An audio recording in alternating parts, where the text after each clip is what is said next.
This guy. Yo. Welcome back to another episode of the Who Asked Y'all To podcast.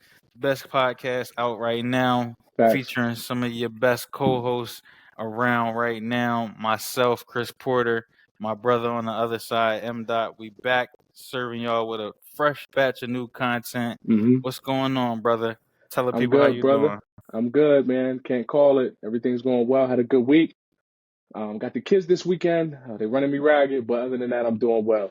What about yourself, my good brother? Man, I'm awesome, man. I'm awesome. I can't complain. Got a lot of things I'm working on. A lot of good stuff coming. In a real good space. So can't complain at all. Again, it's Black History Month, so I'm feeling especially proud. Yeah. You know what I mean? But I'm great, bro. I'm great, man. I'm great. Let's get it started. All right, bet. So since you said it's Black History Month, I will shout out my influential Black history figure, and it's gonna be Malcolm X. Reason being, and then you can shout out yours after, but reason being for me, Malcolm X, I think Malcolm really went forward with the Nation of Islam, put them in a beautiful position where they are, and even as they're still here now, even though he kind of got excommunicated out of the Nation of Islam, but he was somebody that stood up for the rights for Black individuals, and really pushed that that Black revolutionary content, that Black individual that does for self. You know, even though the white man did do those things to us, we need to do better for ourselves. Like, it's not about, oh, we need to stay where we're at. No, come change yourself, be better for yourself, and stay with your own people. So I really respect that from Malcolm X and his movement. And then even when he became somebody that got closer with his religion, Islam, he went to Mecca, he kind of changed his moves and changed his environment and wanted to do more of a human rights movement, which I really respect as well, because he wanted to fight for all human rights, not just Black individuals' rights, but human rights for everybody. But lo and behold, he was assassinated by somebody a part of the Nation of Islam back in the early '60s. So peace and blessings to that ancestor, Malcolm X. That's somebody that inspired me, and I definitely love him as one of our ancestors and somebody I can really look into for guidance and wisdom when it comes to Black history. But you go ahead too, bro. Absolutely, and thank you, brother Malcolm, for all your contributions to us as a people. I would say mine's. I think I'm gonna say. I think I'm gonna go with Jackie Robinson. I'm gonna go with Jackie Robinson. Okay. First African American to play in the Major League Baseball league. Breaking down barriers that to this day, if those barriers hadn't been broken, it's no telling where the world of sports would be. Obviously, absolutely, with us being so heavily influenced by sports and this being a partially sports podcast, it's important to highlight the individual that in so many ways made this possible for us to even be here, by stepping out there and being the first one, being courageous enough to go in front of white crowds and travel to white towns and play in front of white audiences.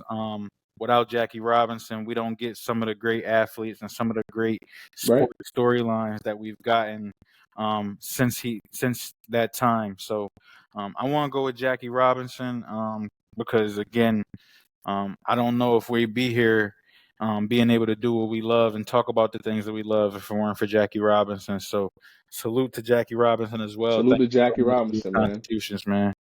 Appreciate him taking that leap to go to break that color barrier. Absolutely. All right. So today, audience, shout out to y'all because we make these episodes for you guys, and me and CP trying to get better each day, trying to get better each week. So we got a beautiful lineup for you guys today. We're going to discuss Fani Willis and her trial for being removed from the Donald Trump case due to relations with the special prosecutor that are there, that pretty much claiming that she had a relationship with him during the time of the trial. She's claiming that she had a relationship with him before the trial. So opposite. So they're accusing her of having a relationship with him prior to him getting hired. Prior. She's saying they have a relationship now. Right, okay, all right. So that's what we're going to discuss. That's going to be our first thing we're going to discuss.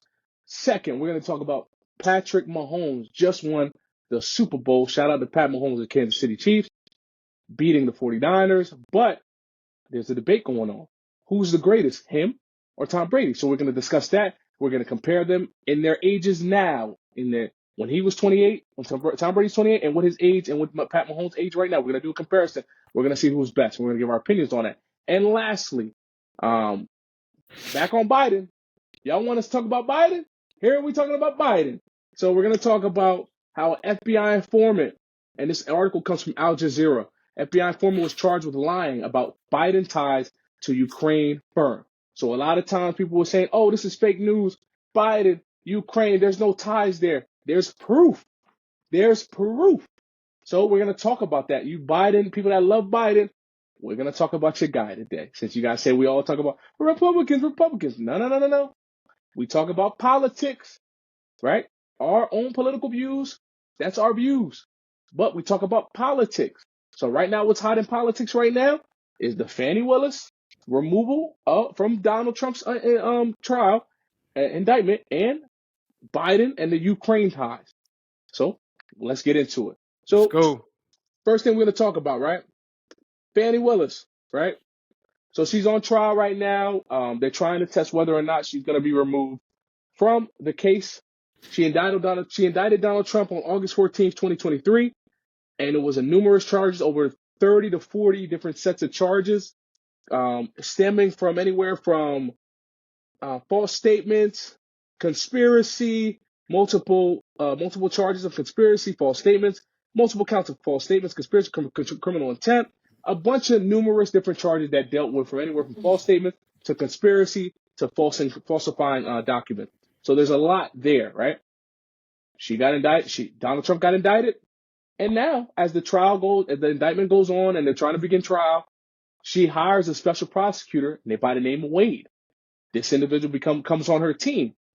Now, as Trump's investigators do research and dive in and figure out who's this special prosecutor, we have to know because he's going against our client. We have to figure it out. They come up with evidence that's suggesting those two are in a relationship somehow. Now, if anybody knows law or knows criminal justice system, there's something called a conflict of interest, right? Even if you're a defense attorney or a prosecutor, it doesn't look good if the person that is in line with you, fighting with you, is someone you're constantly having sexual relations with, right? It doesn't build your case and it doesn't build you up to be non-biased when it comes to practicing the law, right? So that's the issue there. If they're having a relationship and they didn't disclose it, that's a problem. So now the trial's going on. It's all about the timeline. Were you with Mr. Wade such and such time? Did you guys go on trips? Did you guys have sex, intercourse? Who knew about the relationship? Who was involved? Did anybody else know? All these things, different type of things to establish a timeline. A lot of it is also financial as well. Yeah, go ahead, bro. There appears to be some sort of what's being alleged anyway is that there is a financial gain from between himself and Fani based on him being appointed as a special prosecutor in the Donald Trump indictment. So it's a lot there aside from just the are y'all having relations, but are y'all also financially gaining from appointing this gentleman as special prosecutor, or was this a non-biased choice in electing him as special prosecutor as opposed to Joe Schmo, who you don't have any relationship with? Absolutely. Like, was this based on meritocracy, or was this based on nepotism, or he's my lover, I'm gonna bring him in, right? And like you said about the financial stuff, it could be like double dipping, right? Because she's a Fulton DA, she's also a state attorney. Is she paying him from her pot? Where's she getting the money from? So there's a lot of questions. There was one of the questions during the trial. Trial's about 7 hours long. Anybody that studies law that knows these type of trials can last a long time, and maybe days and weeks on end until the judge makes his final decision on whether she's going to be removed from the trial or not. So he asks her, like, hey, do you keep money in your house? Where do you lay your head?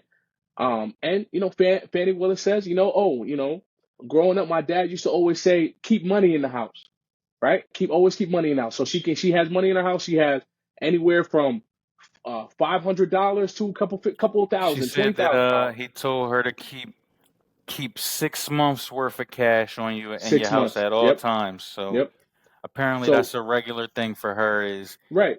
keeping cash, having I guess a safe of cash in her residence at all Yeah. times, which Absolutely. is understandable, I guess. Yeah. No, I mean it's not a bad thing to have money, to have cash on you. It's like it just goes, where did the money come from? That's where it's tying to. Did this come from your bank account? Did this come from your direct deposit that you got from the state and then you paid Mr. Wilson on Mr. Wade on the side? They're trying to create a trail. Now, when I think the next day on trial, I seen a clip. Her father comes on. Her father says he said, "Oh, I wanna talk about the money in the house thing. For you guys don't know, that's a black thing." And I was sitting there, I'm like, that's not really a black thing. I know people of all races that have money in their house. Everybody got a stash of cash in their house somewhere. Everybody got a stash of cash. I don't care what race you are. Not everybody puts all their money in the bank. That go for white, black, Spanish, um, Haitian, Dominican, whoever you are. Everybody knows you have to have some type of money or stash out of the bank For because you don't sure, want the government to have all your money, right? So I don't think that's 100%. necessarily a black thing. But I guess he had to clarify that because I guess they didn't understand that for whatever. But I think Fanny, when they asked her that question, she clarified several times. Like her dad always told her to have money in the house, 6 months worth, always have it in the house, no matter what, because you never know what's going to happen. And I think it comes from not relying on a man to provide for you. And I felt that a lot during the trial with the questioning. She really is a very profound black woman. And I think she's very strong and independent. I will give her grace on that. And I Yeah, I think she was agree. brought up. I think she was brought up very well. I think she's extremely intelligent. I think she's a well-rounded woman. But As a the law matter is of the fact, before you continue, she did But also make it a point that that was a point of contention between herself and Mr. Wade, was the fact that she Yep, didn't want to take money from him, or that she didn't want him paying absolutely. for things for her. She Yep. made an emphasis, or made it a point to be specific that a man is not a commodity, a man is not a savior, and that a man is a companion. So her angle was that everything that they did was split down the middle. He Yep. didn't he didn't 50-50. take care of her in any sort of way. Yep. He didn't come to her residence at any point. That everything they did was strictly half and half. So go ahead, Yeah. continue. My fault. And I think with Fannie Willis, like I remember her opening questioning, she got very upset because she was saying like these are all lies. Everything is a lie. Everything you guys are saying are lies. Lies, lies, lies. And I think we gotta remember though, this woman is extremely intelligent lawyer. She knows how to be cross-examined. She knows when people are asking her leading questions. She knows when people are asking her misleading questions, right? So she knows how to answer them correctly. So when I'm seeing her answer them, I'm looking at it like she know the game. She knows that the yes or no question, she's not going to answer them yes or no. She's going to provide explanation because it's going to confuse the audience and it's going to confuse the judge and it's going to confuse the prosecutor that are asking her the question. She knows that. She knows that because every answer, I swear to God, every answer they asked her, she had to explain it. And they kept asking the man, Mr. Yes or no? No, I have to explain. When you do that explanation, it takes more time. It confuses the judge. It confuses the prosecutor. So they got to rethink. Like, all right, how do I ask the next question and the next Right, question and the next question? So it's a chess game. She's very intelligent. right, She's for very sure. smart. And that's the thing with the lawyer who's questioning her, is that Yeah. they have to do their due diligence with leading these questions, because Yep. if you make it so open ended, you're going to give her the judge is going to give her the opportunity to Yep. answer the question the way Yep. she feels fit. So if Yep. you ask a blanket question, or if you ask a question that doesn't really tie into something specific, she's got the platform at that point to Mm-hmm. add as much nuance or add as much context as Yep. possible, to which she did a lot of. Yep. A lot of her answers were a little bit long-winded, and um, with the spirit of giving complete context, so Yep. that there were no misunderstandings, because I guess from her perspective, she's looking at these documents and, like you said, basically saying that this is all a bunch of lies. And so once those questions got asked, the way that they were asked, not even just that they were asked, but the way in which they were asked, it opened the door for her to give her full context, as opposed to just simply answering yay or nay. Yep. And I think with those questions, right, like you said, the lawyer that is questioning her, she seems pretty bright too, but I think she didn't do enough homework on Fani. I think I mean, because the way I'm looking at it, like, even if it was a simple question, like, where were you on this day? Oh, I have to provide context. I'm like, no, you don't, man. It's either were you there or were you not? Yes or no.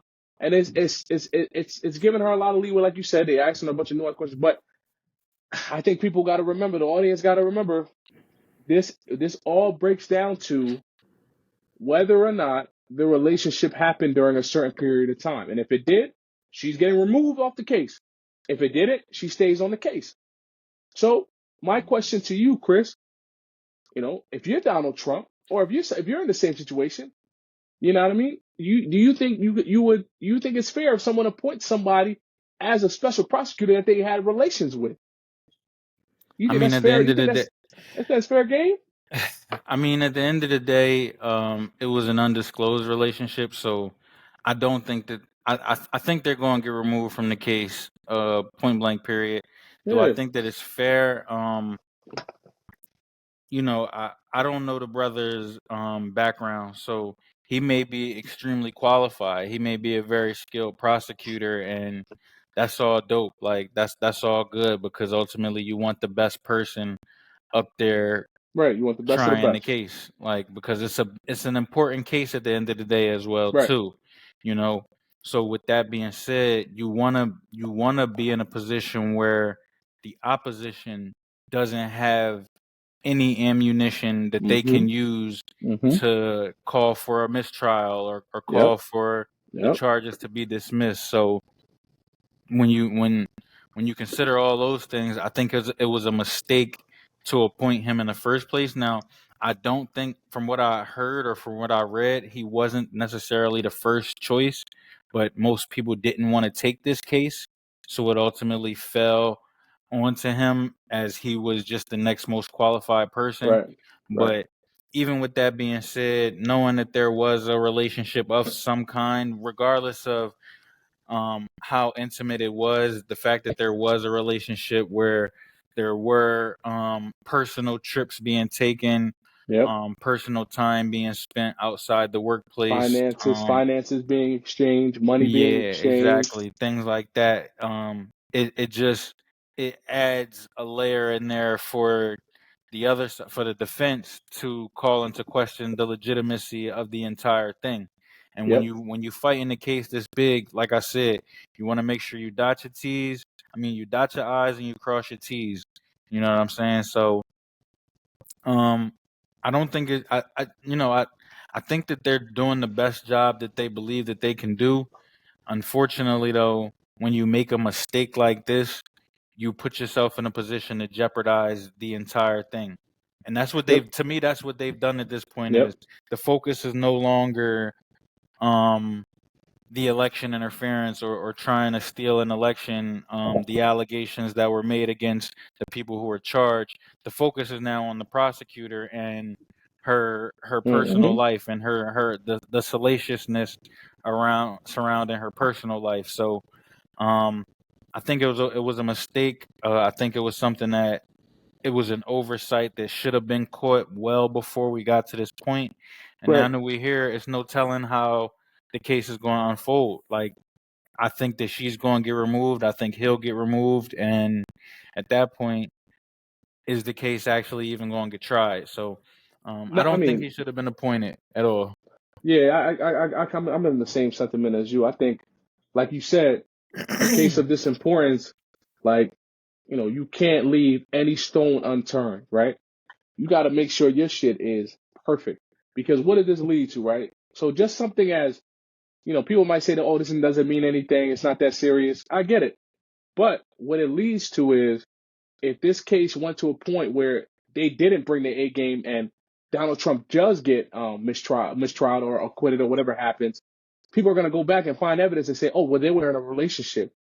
This was because they were incompetent or they were sleeping around and they weren't focused enough. That's why he got off. So I think I would rather have a story of two competent individuals. They did everything they could. They just didn't get the job done, or they did get the job done. And look, he's in jail now. But rather it be, he gets off because of a technicality, right? Like that's something where it's like, I mean, that's really BS. I'd rather him get off because the evidence doesn't show what, or he goes through the trial and it just, it doesn't go the way it's supposed to go because of what happened, but not because of a technicality where you got the prosecutor sleeping with another prosecutor. That's why, and then that also goes into effect of now we got to look at her past cases, because did she have special prosecutors appointed in the past cases? Did this happen because she appointed this guy? What was going on? Is there any prosecutorial misconduct? So man, all free these, YSL, because there's apparent conflict of interests in that case as well, with her allegedly having relations with the victim in that case as well. So free YSL. Who, Fani Willis, yes, Fani Willis allegedly. Again, So I'm saying allegedly it's because I don't, alleged, you know what I'm saying, I don't want no smoke with nobody, alleged. but allegedly had relations with the main victim in that trial as well. So yeah, at the end of the day, they're looking into Fani Willis now. Like, so that's the thing. Like, so now it's like we're gonna open up the whole storybook. We're gonna go through all her cases, because they can bring in a special investigator or a special prosecutor to go through everything, to comb through everything. The FBI can send somebody. I mean, the DOJ can send somebody to go through and comb everything, because if this opens up one little snippet, then the whole storybook gonna be open. Then we're gonna go through case by case by case by case and see if there was any nefarious reasons as to why this person was convicted. Did she have a relationship with this person? Was this relationship disclosed or not disclosed? Like it opens the door to so much things. But like you said, not to get along with it, I agree with you. She should be removed from the case, because it seemed like, irregardless, they had a relationship, and it seemed like she picked him. Now, why she picked him? Like you said, he wasn't the first choice. There's so many attorneys in this world. You could have found another one.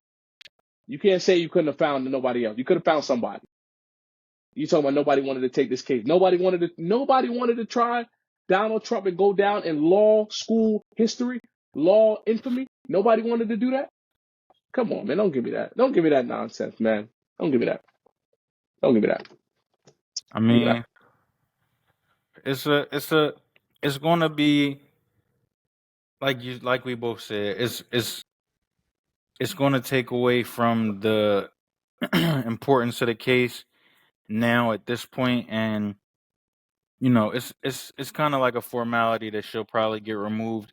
It's unfortunate to see, to me, in my opinion, because she is a black woman, and like you said, the way she represented herself on a stand, I thought was admirable. I genuinely appreciated her demeanor. I have no bad will to say about her. I think she's a solid, excellent attorney. I think she is very comparable of what she does. I think she's very competent.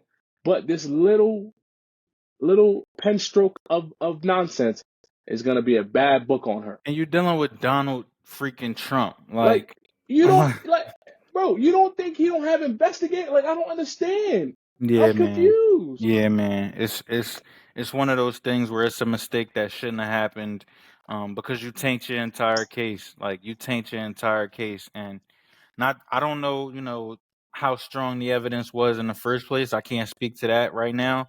Me neither. But the fact of the matter is, regardless of how strong the evidence was, the defense now has real ammunition to get this, if not thrown out, get assigned into the hands of another prosecutor. And being as though you're the Fulton County District Attorney, you're the highest prosecutor in that land. So nobody can do that job to the level of which you can do it. And now here's the issue there. Here's the issue there. Like, they might have to bring somebody from the outside to come do this, because I don't know. I don't know. But moving on. All right. So now, Mahomes versus Brady. This conversation has been going on I want to say since Mahomes came into the league his second year, had that beautiful season. They were Hold ready. on. Before you go, I just want to give a shout out to you and to me because our early playoff predictions was terrible. Like, Yeah, it was terrible. horrible. We It was got it horrible. right this time, folks. Yeah, We got it right. We picked the winner right. We picked the yeah. Chiefs over the 49ers. So, Yep. big shout out to us. Make sure Yeah, y'all facts. tap in with us. Like we said, Facts. money Yeah, line on the Chiefs. You hear me? y'all should have did that. But so, like I was saying, like this debate has been going on since Mahomes' second season in the league when he had that beautiful run. And they've always compared him to one of the greats, which is Thomas Wayne Brady, right? Number 12. Okay, and I think if we're gonna talk about it, shit, we gotta go through stats, man. Let's We got go. we got to talk about the stats, man. So, and this is them at 28 years old. So this is them at 28, both at 28, right? Passing rating: Tom Brady, 88. Mahomes, 103. Starts: Tom Brady, 78. Mahomes, 96. Right? Yards per attempt: Mahomes, 7.9. Tom Brady, 7.1. Interceptions at this time: Mahomes, 63. Tom, 66. Completion percentage: Mahomes, 66. Tom, 61. Record, right? Tom, 58. 58 wins, 20 losses. Mahomes, 74 wins, 22 losses. So you can just already see Mahomes had a little bit more of a more time starting during that Yeah, time he played a little bit because more. Tom Brady was on the bench for a little bit longer. And the seasons also got extended to 17 And the games. seasons also got extended to 17. So it's a little bit of a gray area there. But seasons as a starter: Mahomes 6, Tom Brady 5. Division titles as a starter: Mahomes 6, Tom Brady 4. Pro Bowls: Mahomes 6, Tom Brady 3. And this is the shit that blew my mind. Passing yards: Mahomes 28,424 yards, Tom Brady 18,035 yards. 10,000 more yards. 10,000 more yards. Game-winning drives: Mahomes 16, Tom Brady 16. Passing touchdowns: Mahomes 219 passing touchdowns, Tom Brady 123 passing touchdowns. All right, and then fourth quarter comebacks: Mahomes 14, Tom Brady 11. League leader in passing yards: they both have 1. League leader in passing touchdowns: Mahomes has 2, Tom Brady has 1. Winning percentages: Mahomes is 77%, Tom Brady 74%. League MVPs: do you know Tom Brady has never had a league MVP? Not before 30. Not before 30. Mahomes has 2. First team All Pros: 2 Mahomes, 0 Brady. Okay. Career earnings: 31.6 million Brady, 136.2 million Mahomes.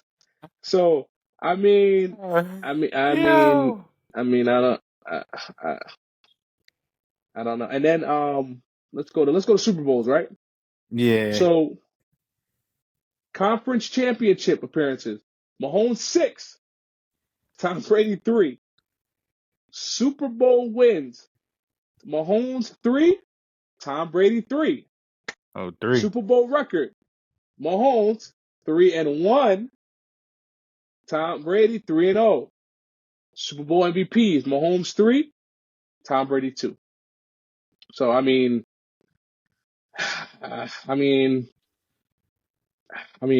What's your thoughts, in man? What's your thoughts? in the playoffs, Mahomes is 15-3, Tom Brady's 10-1. So Tom Brady's winning percentage is a lot higher. Passing yards: Mahomes got that. Touchdown: Mahomes got that.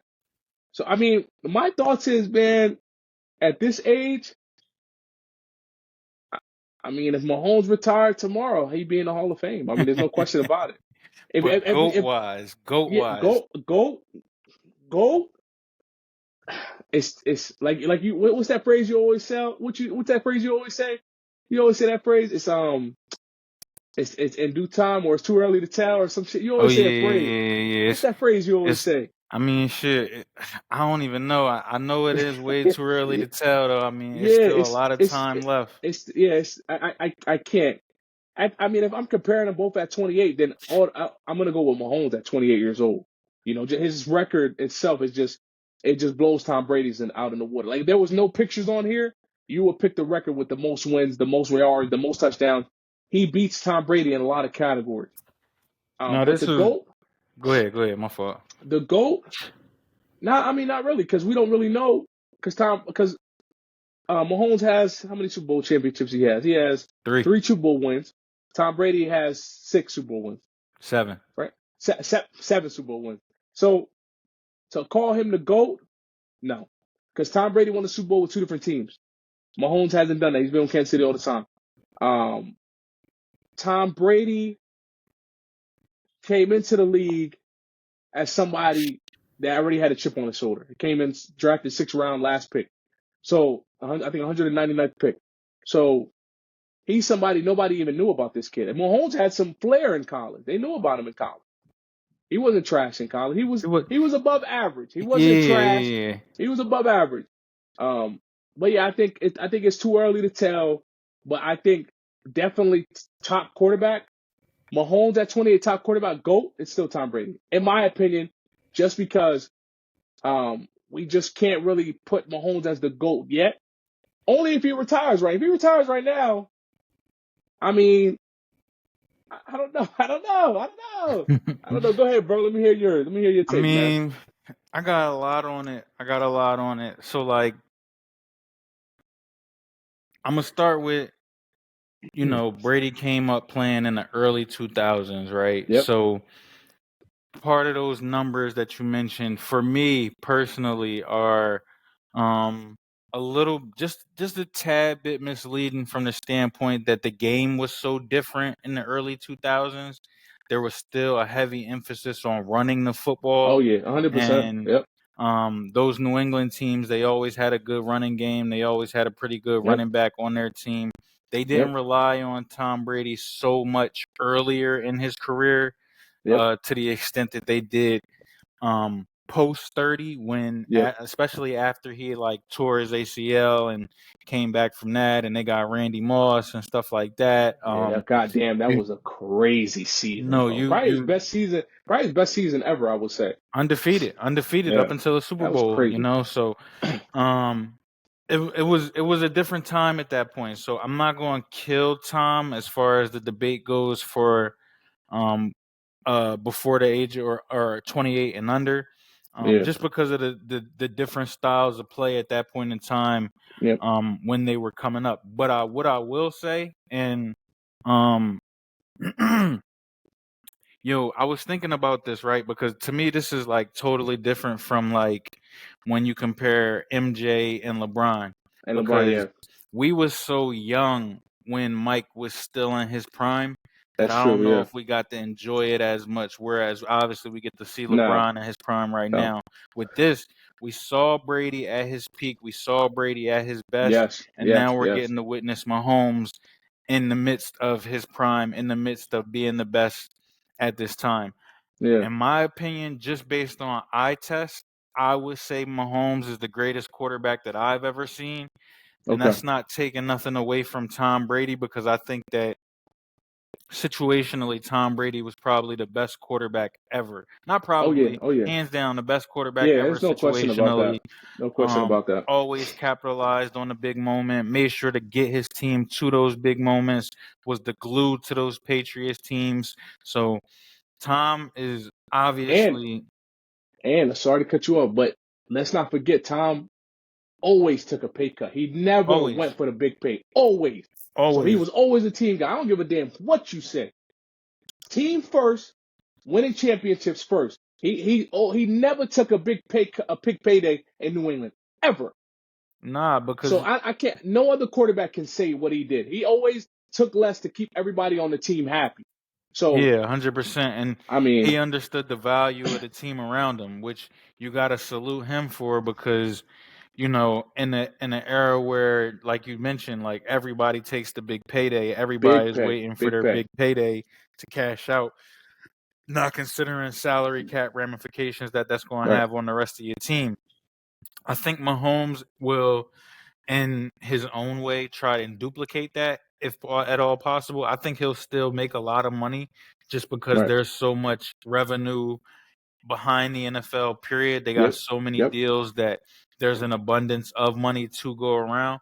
But I think he'll find a way to take a slight little pay cut here and there to make sure that the team around him is still a contending team. But again, just like eye test wise, like it's just different. Tom Brady was a pocket passer, and I think he was a master in the pocket. Like his pocket awareness was second to none. He could feel the rush. He knew when to move up in the pocket. He knew how to move around in the pocket, even if he wasn't. Peyton Manning. Yeah, man. Even if they weren't scramblers, they still knew how to maneuver through that pocket to avoid the rush and make the throws that was necessary. Now, Mahomes has a lot of that same stuff. Like he's really good with feeling the rush, with feeling where the rush is coming from and avoiding the rush. He's also just way more athletic than Tom is at that point in his career. So Mahomes, for what he may look like, for what his frame is, the dude can move. And when it's necessary for him to move, he gets up out of there and he'll get a good, nice chunk of yards. So it's almost impossible to defend him on the other side.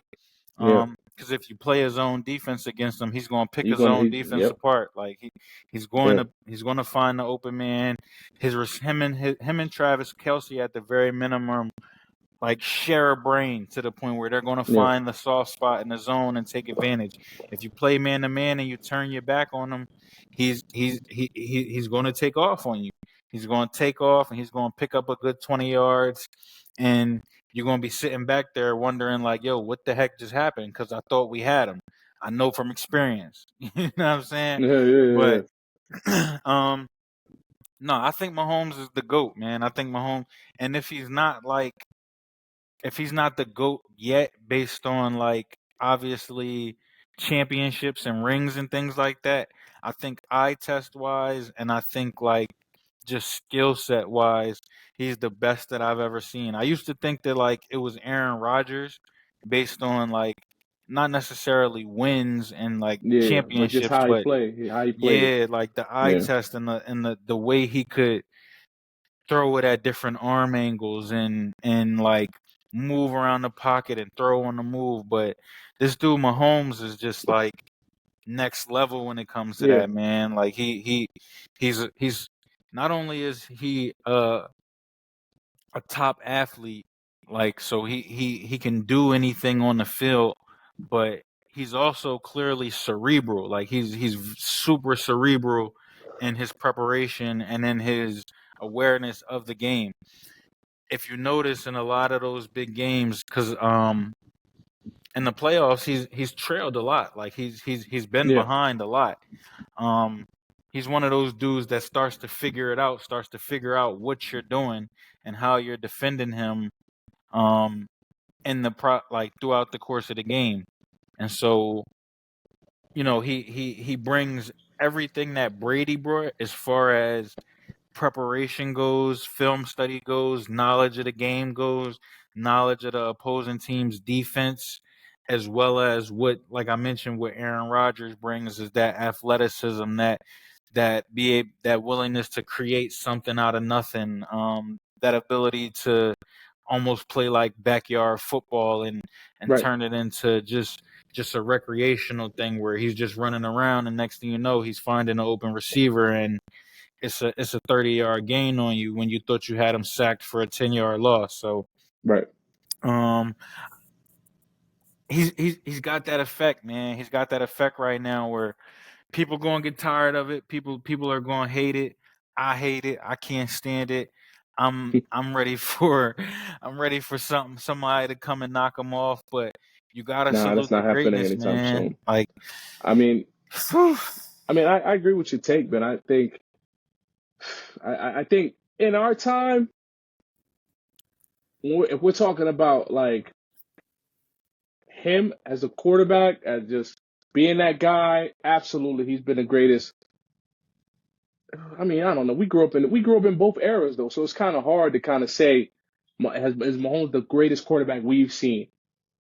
I mean, we have so many we can choose from. Like it's a wow. Like I think anybody can make a comparison as to what quarterback. There's so many quarterbacks that have come, and you can make the debate as they've been the greatest you've seen. You could say Drew Brees probably was the greatest you've seen because he had the yardage, he had the numbers to prove it, he had the championship ring to prove it. You can say Peyton Manning, he got the yard, the number, championship touchdowns to prove it. You can say Tom Brady. You can say Patrick Mahomes. You can say Eli Manning. There's so many quarterbacks that you. Eli. No, I'm just saying you can make an argument. Like I wouldn't. If somebody said I can argue that Eli Manning was one of my quarterbacks that I think was the greatest that played during my time, you can make the argument. He got two Super Bowl championship rings, and he beat the same team twice. So you can make the argument. He beat the guy that's called the greatest of all time. But the thing about this debate, and I think the same thing with the Jordan and LeBron debate, these guys faced each other, right? And one of them lost. So if someone's going to make the comparison, well, Mahomes is better than Brady. No, Brady beat him already. He already lost to Brady. Yeah. Brady beat him. So twice. so twice. So it's like you can't really. It's like it's already been orchestrated. It's already been written. You know, I want to see what Mahomes is going to do after this, right? So right now he's at his peak. He's at his peak right now. He's at his peak. His prime is going to be when he gets to like 31, 32, and then past his prime is going to be when he gets to his mid-30s, late 30s, right? That's how it goes. I want to see what he's going to do once.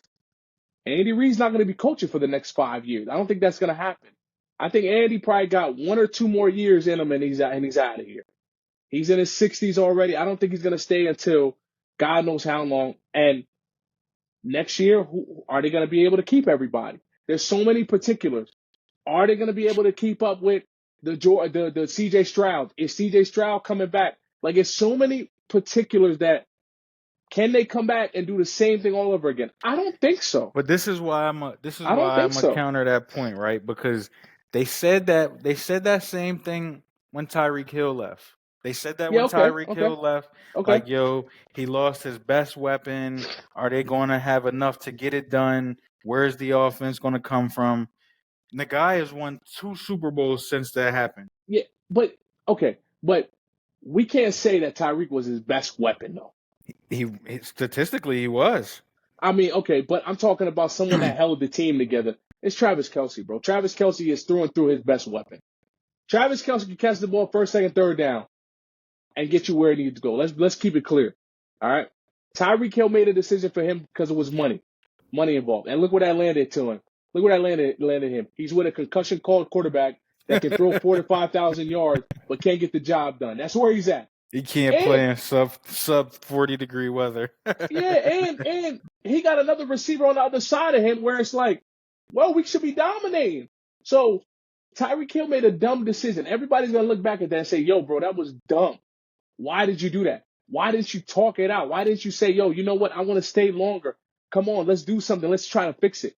But no, you know how receivers are, man. You know how receivers are. No, they want to be prima donnas. They want to go where the money is. They want to go to Miami. Miami's a good fit for him. He fits in Miami. And he's from there. He's from there, too, he's for the record. There. It's fine. That's fine. But he's going to recall this and say, wow, I could have had 2 more championship rings.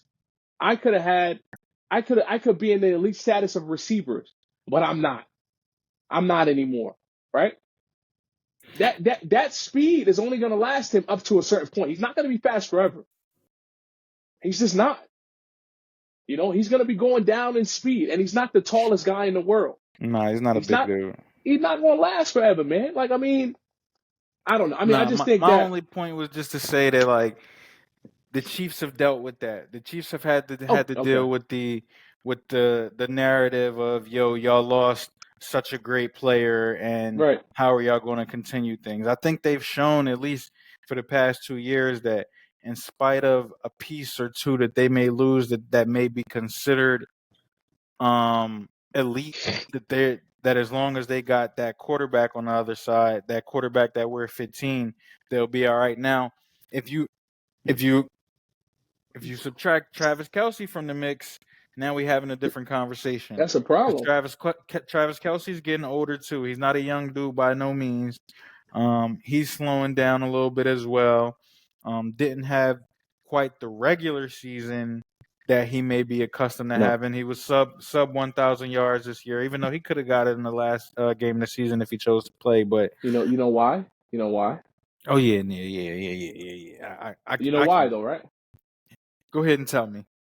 Taylor Swift. What do you think? What do you think? Well, let me say these 2 points. Let me get your take on these, right? These 2 points. I just want to say them. So the first one, we're now about to see, even though we've seen it in the past already, we're gonna see it more where we see more high-profile celebrities dating athletes in big markets, in small and big markets, and we're gonna see that a lot more. We just seen OBJ is dating who now? Kim Kardashian. So that's a thing, right? So I guarantee you we're going to see more of that because how much money do the Kardashians bring in on their little TV show? How much viewership do they bring in? A lot. So what do you think the NFL is doing behind closed doors right now? They're making these deals, and this is alleged, by the way. This is just my conspiracy theory. They're making these deals with these celebrities. Hey, we need you to do 7-8 games this season appearances. We'll cut you a check for such and such. But you're going to bring in your viewership. You're going to tell your fans. You're going to do a little promotion for us. But we'll cut you a little bit of check. Guarantee you this is going to happen. All right? I want your take on that. We'll see. I want your take on that. And then I want your take on this. I heard something. I don't know if this is true or not, but I heard that Jason Kelce is going to go play with Kansas City next year because he wants to play a year with his brother before he retires. Because he hasn't retired yet. He ain't retired yet. And he's he ain't a free making agent. a decision yet. So let me get your take on the first one, and then I want your take on the second one. All right. So first one, boom, on the celebrities day, NFL players. They could try it, but Taylor Swift is the biggest celebrity in the world. So okay, anybody, even Kim Kardashian, can't hold a candle to Taylor Swift right now. Oh, of course not. Of course not. I mean, I'm sure there will be attempts made by not just maybe the league, but by celebrities themselves to try and capitalize on the impact that Taylor Swift has had on the NFL. I don't think it's duplicable, though. I don't think that anybody can duplicate what Taylor Swift did to me, and I don't get as caught up in it as some other people. To me, what she did was super organic. It was super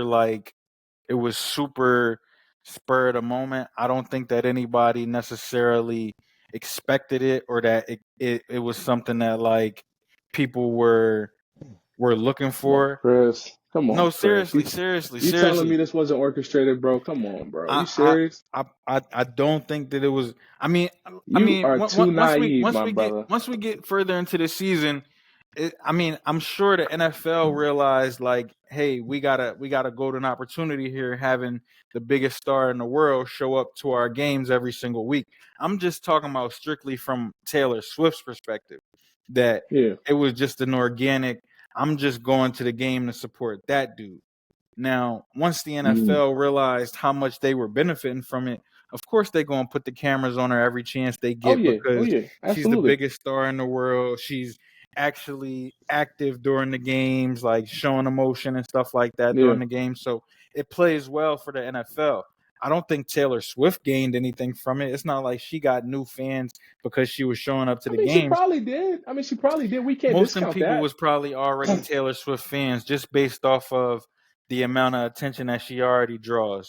So, I mean, from that standpoint, again, I think her role in it was strictly organic in terms of supporting Travis. Now, once we get to like the playoffs and stuff like that, there may be an agenda behind it that's a little bit deeper. I just don't think that that's replicable for somebody else to do because Beyonce ain't single, so she not coming to the games to support. I never said it was replicable. I said we're going to see more of it. That's what I said. I mean, I didn't say it's going to be the same thing. I said we're going to see more of, and I said that clear. I said it's been done already in the past, but we're going to see more of celebrities dating more athletes for whatever it brings to, whether it's promotion, whether it's marketing, whatever it may be. I just said we're going to see more of it. That's all I said. Yeah, I didn't say that no. I mean, somebody going to do the same thing as Taylor Swift. That's impossible. Right. You know, bringing in $30 to $40 million extra in revenue, like that's impossible. Yeah, ain't nobody else doing that. Nah, not at all. I mean, I agree with you from strictly just your question, and I think we probably will see a little bit more celebrity athlete relationships, and then it's not just going to be exclusive to football. Like you're going to start seeing celebrities dating basketball players and sitting courtside or getting box seats and stuff like that. So I mean, we already seen a cougar already on C.J. Stroud. I've already seen highlights of that. Yeah. Amber Rose. Oh man, you don't want to do that, CJ. You don't want to do that, CJ. I'm saying, bro, like there's a video. Amber Rose already commented. It's already on Instagram. I've seen it. That she was in a limo with him, driving somewhere or something like that. It's a bad and she move. came on some. Oh no, I don't even know the dude. He offered me a ride. He's so nice and generous. And he dropped me off to X, Y, and Z. I'm thinking, I'm like, what? Man, she got a tattoo across her forehead. Don't do it. She's for the birds, man. She's for the birds. Don't do it, CJ. Get to my next point. I don't see it happening. I just flat out don't see it happening. What? Jason Kelce is an all-time Eagle, like point blank period. So I mean, listen. I mean, this is the thing. To my knowledge, Kansas City's center may be locked up. I think his name is Creed Humphreys. I could be wrong, but they have at least a Pro Bowl center in place. So, I mean, unless you sign in Jason Kelce to a 1-year deal and benching your All Pros or your Pro Bowl center, I don't see that happening. It's not like you get somebody that's trash though. You get Jason Kelce, who's also an All Pro center, who's also going to be into the Hall of Fame, who's also has a championship ring, who also has longevity behind him. So you making it seem like he a bum. He trash. No. Is that what I'm hearing from an Eagles fan? Hell no. Jason Kelce bro. That's what it sounded like. Jason Kelce is the best center in the NFL, even at his age. He's the best center in the NFL, period. I just don't think that Kansas City is in the business of breaking up their cohesiveness. They paid so much money to fix that offensive lineup in the first place,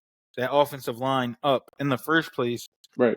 To the point that I don't know if that's even a worthy investment. Now, if you got somebody like Travis campaigning for it, then I can see them maybe possibly entertaining it. But Jason Kelce ain't going to be a cheap price tag either, and they need help other places as well. So if it's not a inherent need of theirs, then why delve out top of the line money for a 1-year deal for a center that's not going to be around next year? Because if he plays the 1 year with Travis, he's just going to retire, and then at that point you got to find a new center. Here's how I see it happening, right? Because you said Jason Kelce is a free agent, right? If I'm correct, he's a free agent, so he's not going to be on the Eagles next year. He's going to be free. He could be. I mean, his first choice is probably going to be the Eagles. Okay, if they re-sign him or he's going to retire, whatever, right? Here's why I see it going Kansas City, right? Who was the coach that drafted him again? Andy Reid. Andy freaking Reid with the handlebar mustache.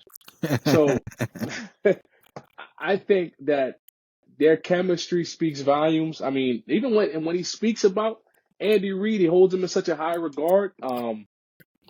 So I can kind of see it where he does come to Kansas City for a league minimum, and whether he plays or not, I think he just wants to he probably wants to get that time with his brother. They'll do that, and then he'll retire, but then probably come back to do a thing with the Eagles where he come back and then retire with the Eagles, and then he's done. I see that as a fairy tale ending because he can say, I played with my brother for a year. I was able to play with him in college. I was able to play with him in NFL. I don't see why not, but I get the logistics of it. What you're saying, like they wouldn't pay money, blah blah blah. I get that, but I also see like their relationship, right? They have a podcast. Their podcast is pretty dope and it's pretty hot. It's not a run of the mill regular podcast. Their podcast is pretty lucrative, right? Their podcast, They have good dynamic. That one show he did, that Kelsey documentary, that was pretty good too. That wasn't a bad documentary. Did you watch it? Mm-mm. And you're an Eagles fan? What the hell is your problem? Come on, man. I'm too tapped into the season, brother. I watched it, and it was a great documentary, and actually made me understand his family life and where he came from, and how his family coached him up and all this other stuff. And it made me realize this man didn't even want to play another season in the NFL because he's such a family man. He didn't even want to play another year. He was getting ready to retire. And I really think it. And I agree with you on the other side. Then it doesn't happen, but for another reason, because his wife is so loyal to Philadelphia. He's loyal to Philadelphia too, but his wife is such a sports person that she's just like, even at the Super Bowl, you seen it.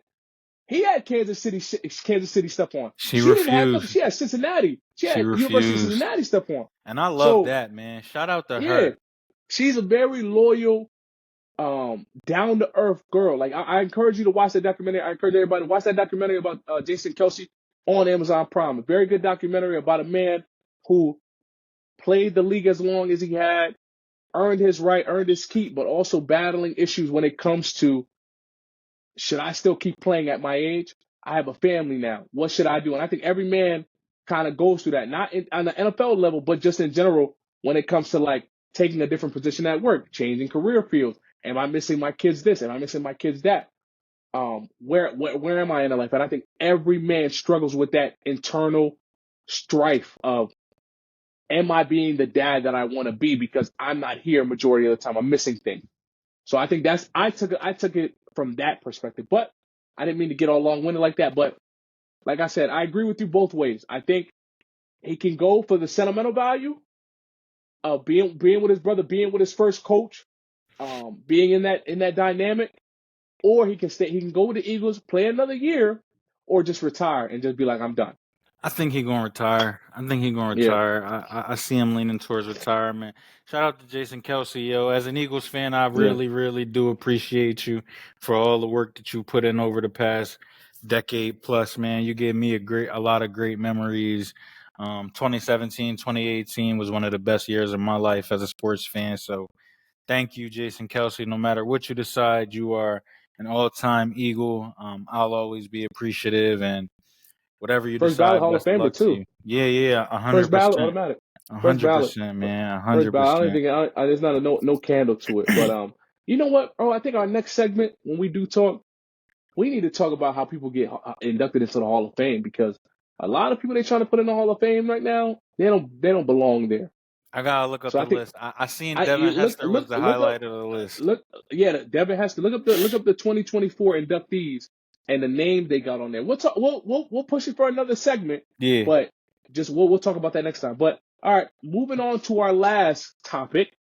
All right. This is for my Biden lovers, my Biden supporters, my go down with the ship guys. This is for them, okay? So this is from Al Jazeera article. FBI informant charged with lying about Biden ties to Ukrainian firm. Okay? And I'll just read from there and then Chris's take on it, right? It's not a long article at all. It's about a couple paragraphs. A former FBI informant has been charged with lying about United States President Joe Biden and his son Hunter's ties to Ukrainian energy firm. David Weiss, with the special counsel leading a criminal probe into Hunter Biden, said on Thursday that a grand jury had indicted Alexander Smirnov on charges of making a false statement and creating a false and fictitious record. Weiss and Smirnov, 43, was arrested at Harry Reid International Airport in Las Vegas, Nevada, after returning to the U.S. from abroad. If convicted, Smirnov could face up to 25 years in prison, despite repeated admonishments that he must provide truthful information to the FBI and that he must not fabricate evidence. The defendant provided false, derogatory information about the Bidens. Prosecutor said in the indictment filed in the federal court, Smirnov claimed that Hunter Biden, who sat on the board of Kiev-based Burisma, used his father's name. Burisma. Used his father's name to solicit millions of dollars in bribes from the company. Smirnov told the FBI that Burisma executives had said they hired Hunter Biden to protect us.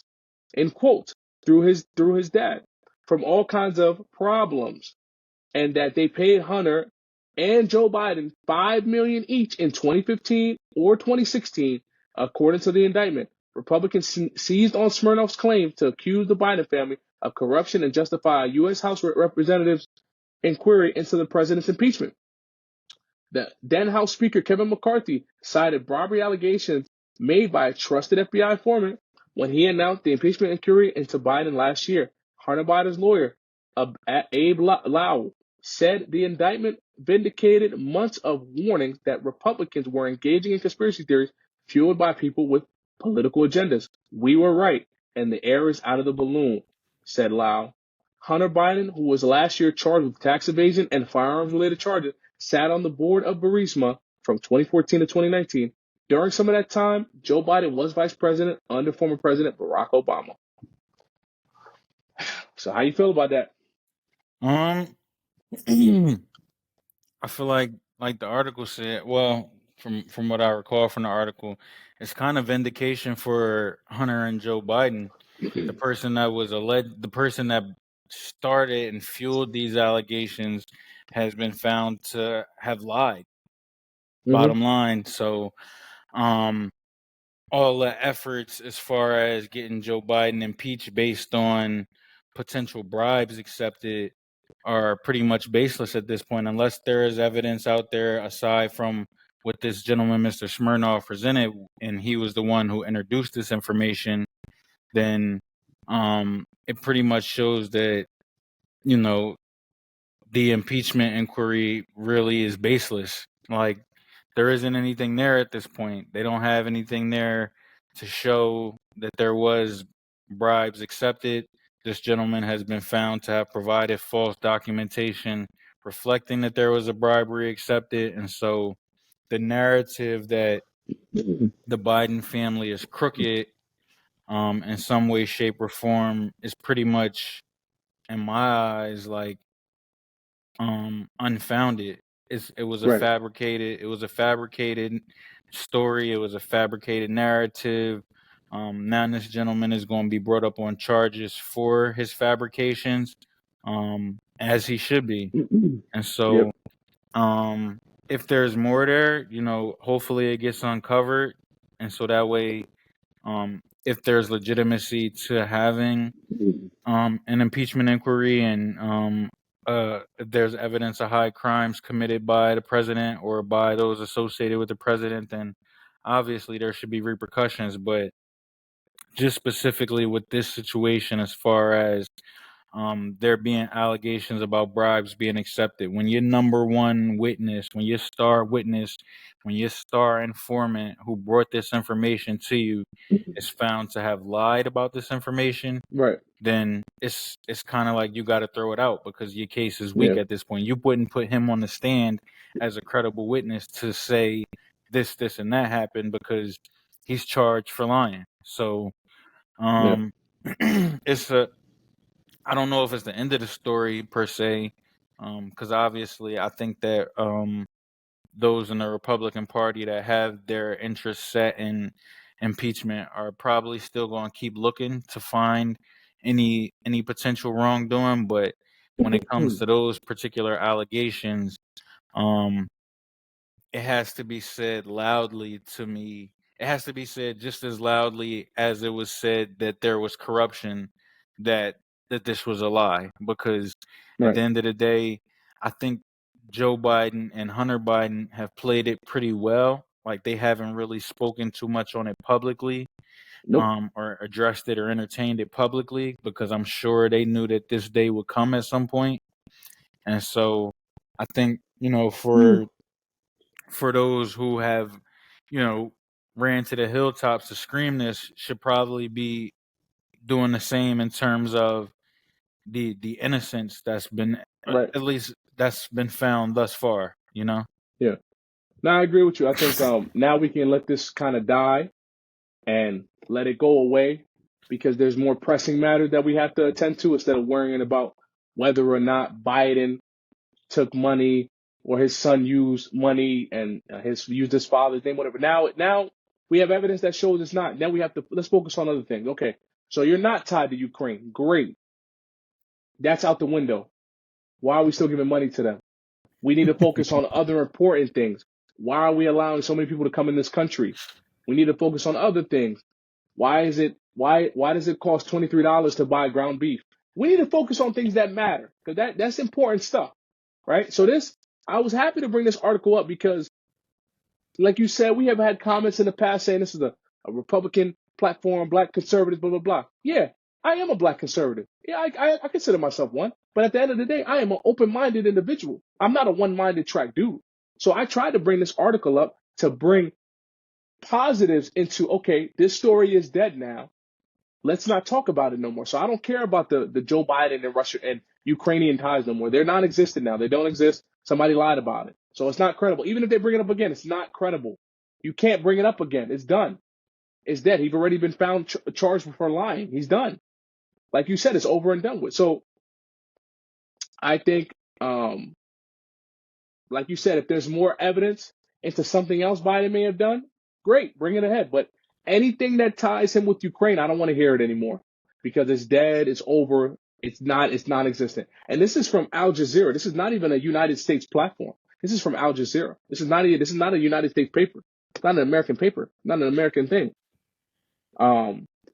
So this is a non-biased article. And this has nothing to do with anything.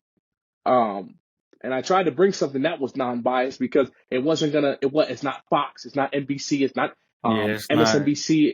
It's not leaning one way or the other. Non-biased article. They might be. I mean, this is the Arabic company, so they might be a little bit biased when it comes to ties in Israel and Palestine. But that's another story for another day. We're talking about this. So. And I think President Biden has been a little bit more active lately, too, with trying to speak up on certain things. I know he responded to Donald Trump's rhetoric towards Putin and Russia and NATO. Yeah. So, I think that Biden is trying to get out there. I think he realizes that campaign season is starting soon. He knows I'm pretty sure he knows who his opponent is going to be.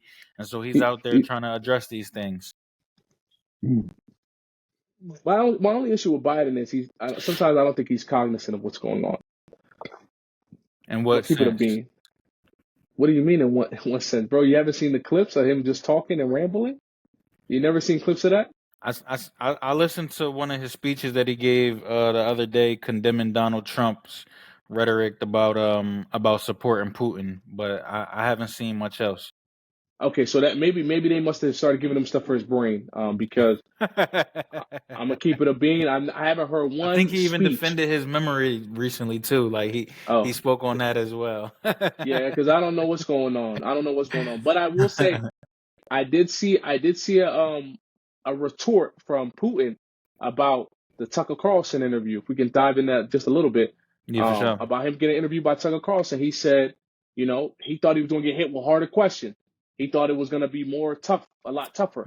Come on, that's what Putin said. Anybody going to say that after the interview looked like it's in your favor? When it comes down to these politicians, when they do interviews, they make sure that the questions that are going to be asked get sent to them before they even show up. Oh, yeah. I believe that 100%. All that, you expected tougher questions. You knew exactly what the questions was going to be when you walked into that interview because your publicist made sure that they got a list of those questions before you even got there. 100%. Man, I don't want to hear that. And they got to remember, we wanted tougher questions. Remember, me and you, we wanted tougher questions. We wanted to hear it. But remember, he was in Russia doing it. He wasn't in nowhere. He was in Putin's land. So I can only imagine you say the wrong thing, something don't happen to you. But the point I was trying to get to was, Putin said another remark. He said, I'd rather have Biden as the president because it's better for Russia. Now, if that doesn't tell you a lot,